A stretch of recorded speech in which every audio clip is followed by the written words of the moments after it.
All right, here's my Ford 226 flathead fuel pump. Here's the kit that I got from Speedway Motors. See if I can do this. I'm trying to get this thing running perfectly before I go put it in my old truck. So let's see what's in the box.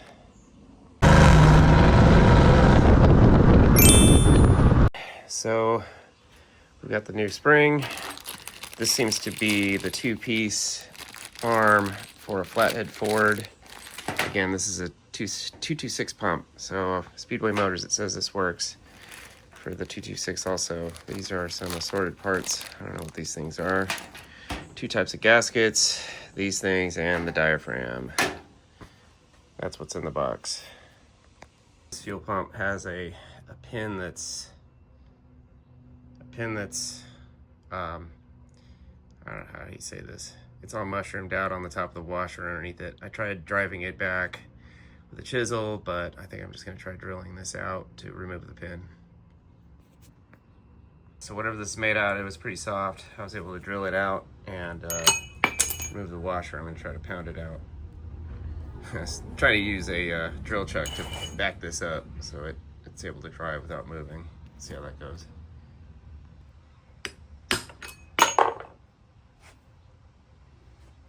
All right, that moved right out.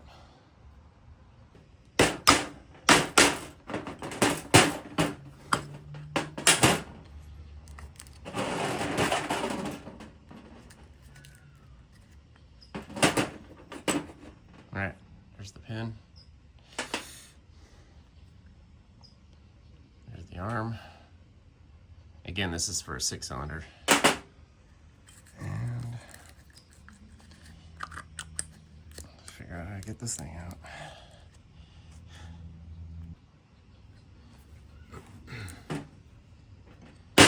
All right, this looks like it's a split piece. There's another piece that slides in this, at least on the 6-cylinder. Let's see. I'm sure this will be, oh, is that all you gotta do? So you just push it in a little bit and that releases the diaphragm. It's pretty gross in there. Gotta clean this up.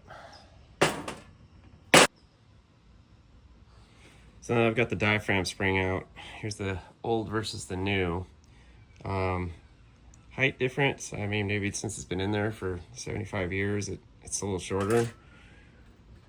They feel about the same. Maybe I'll use the new one.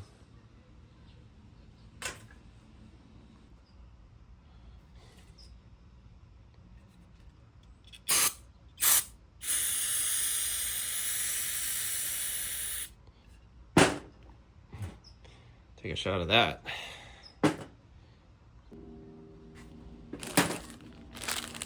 All right, so there's two of these little things in here. These must be the valves. So I'm gonna try to get these out. I'm not sure how hard they are, and I'm sure once you try, it's gonna be a pain. So I guess I'll try to use a screwdriver on this one and see if I can get it out just by pulling it.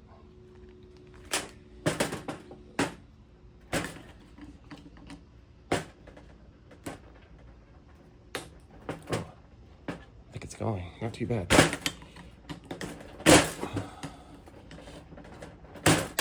That's it, came off. So I'm gonna drive the new one in before I get confused and figure out which way they go. So I'm gonna have that pointing down and the other one pointing up. I think I'm gonna pull both of them out just so I can clean in here. Forgot about that. The kit has these weird little gaskets, and when I pulled the first one out, it seemed to have one underneath here, so I'm gonna try to pay more attention when I pull the other one out if there's one underneath it or not.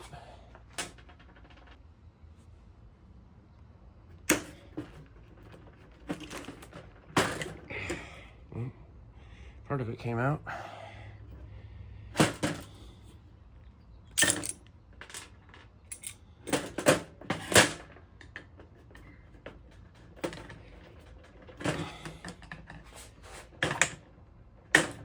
All right, there's the other one. Let me look for the gasket.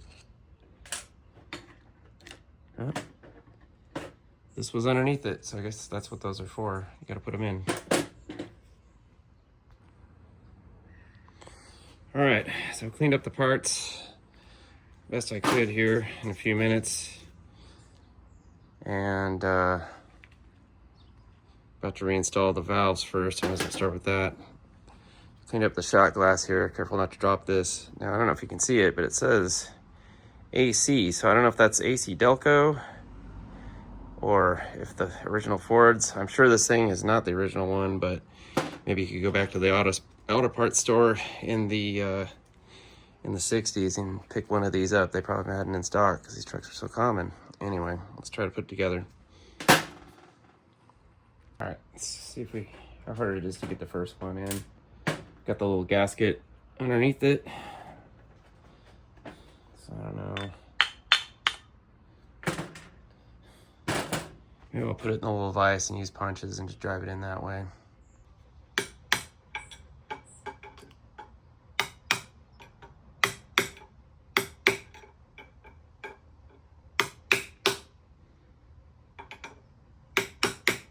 All right, not too bad. Let's go for the other one. Again, I love how these things don't have any instructions. I remember when my dad would rebuild carburetors when I was a kid. They'd come with little kits, and the kits would have the instructions right there. These little fold-up black and white pages. They're kind of cool. I don't know why they don't do that anymore. It's probably liability or cheap as possible. I'm not sure.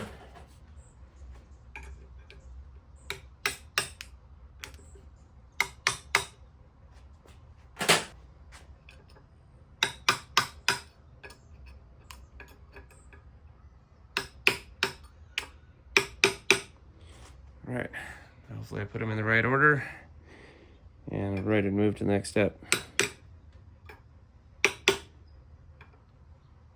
So I'm going to try to reassemble the diaphragm. There are some new parts in here. I'm going to probably use the pin.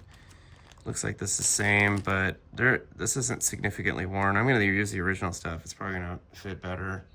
And this is flathead V8 stuff, I think. So the spring, anyway, I'm sure this is going to be a frustrating couple of minutes and I have to figure out how this orients too. So stand by. Okay, so it looks like there's only one way to have this go and have it align with the holes, I think. The other way.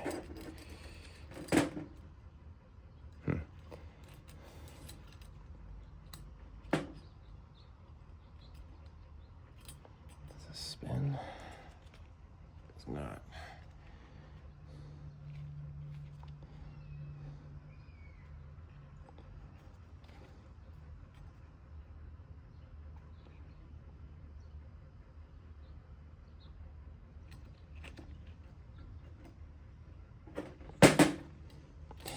So this is probably the part where the difference between the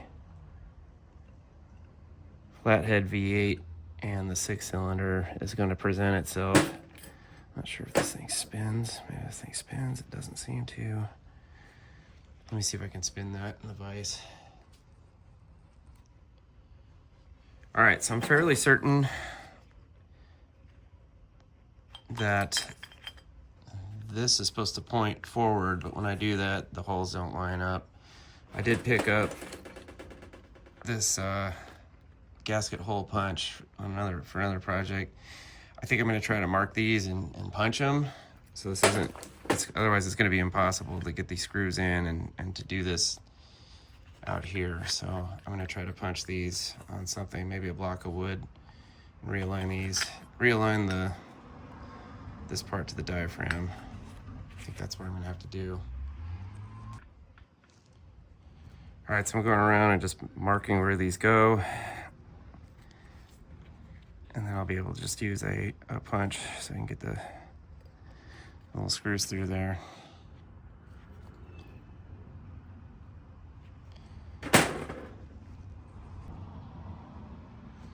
All right.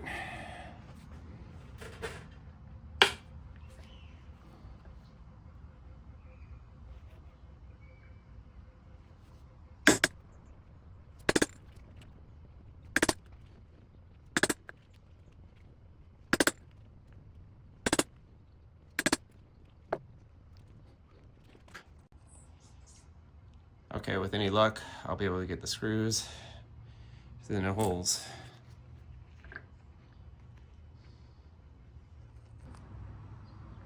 All right, so after messing around with that for 5 minutes, I think it's possible to put the pin in and then install this. So that's what I'm gonna do. I'm gonna put the pin in it and hook this on there. That's the right way to do it. All right, so I was able to get the pin started with a hammer and a punch. It's not easy to get started, so I recommend doing that. Let's see if we can drive this thing through. It would be impossible to do with the holding the spring at the same time and all that.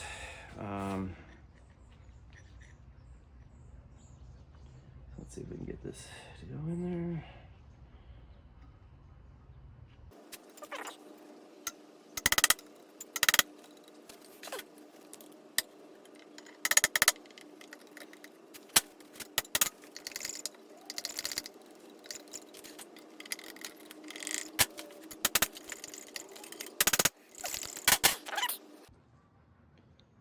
All right, I flipped it over to take a look, and I think it's driving in now.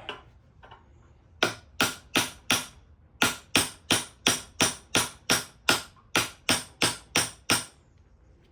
lot tighter than the original one. Hopefully it stays put. And yeah, it's all the way through.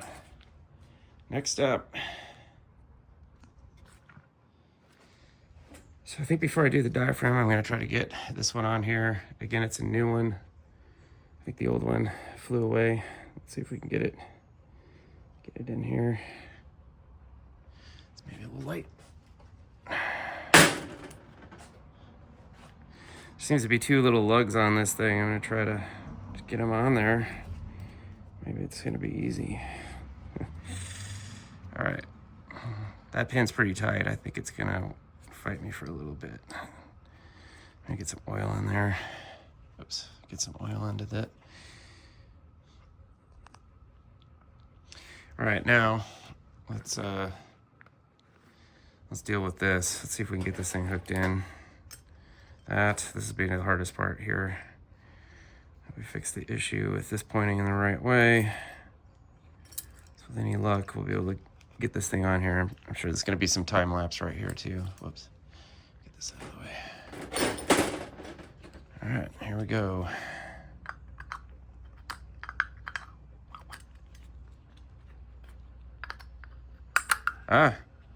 Not too bad. 30 seconds. All right, next we're gonna try to attach these 2 pieces. Might review which way they were oriented. I'm sure one clears and the other one doesn't. It's probably this way, probably a little further out.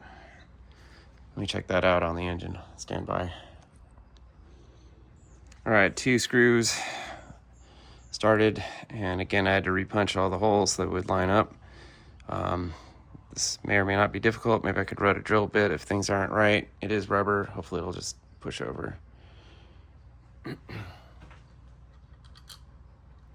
Remember to get 2 of the screws started and don't tighten them all the way up. So stuff has the ability to move around in there a little bit.